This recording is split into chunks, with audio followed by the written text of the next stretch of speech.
বগুড়ায় পেট্রোল পাম্পে এক কর্মকর্তাকে নির্মমভাবে হত্যার ঘটনায় জড়িত সন্দেহে রাকিবুল ইসলাম ওরফে রতন নামে এক কর্মচারীকে আটক করেছে পুলিশ। রোববার রাতে গাজীপুরের কালিয়াকৈর উপজেলার মৌচাক এলাকা থেকে তাকে গ্রেপ্তার করে জেলা গোয়েন্দা শাখা। পুলিশ জানায়, শনিবার দিবাগত রাতে বগুড়া শহরের দত্তবাড়ি এলাকায় শতাব্দী ফিলিং স্টেশনের অফিস কক্ষে ব্যবস্থাপক ইকবাল হোসেন ঘুমন্ত অবস্থায় ছিলেন। এ সময় সহকর্মী রাকিবুল হঠাৎ ঢুকে হাতুড়ি দিয়ে এলোপাথারি আঘাত করে তাকে হত্যা করেন।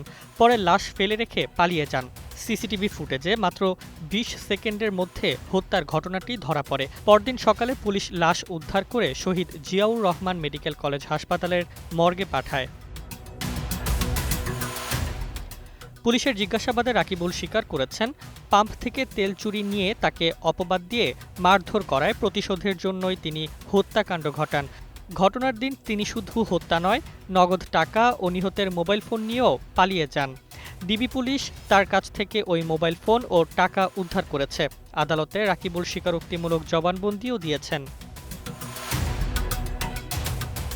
এদিকে হত্যাকাণ্ডের পর সামাজিক যোগাযোগ মাধ্যমে গুজব ছড়ানো হয় যে অভিযুক্ত ব্যক্তি নাকি হিন্দু সম্প্রদায়ভুক্ত এবং তার নাম রতন চন্দ্র দেবনাথ।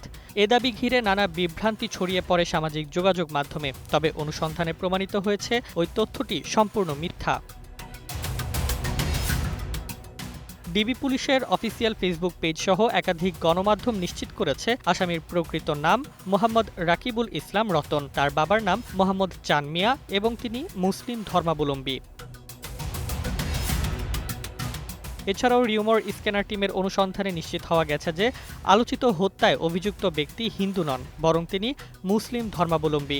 অভিযুক্তের নাম রতনচন্দ্র দেবনাথ হওয়ার দাবিটি সঠিক নয়। প্রকৃতপক্ষে তার নাম মোহাম্মদ রাকিবুল ইসলাম রতন এবং বাবার নাম চান মিয়া।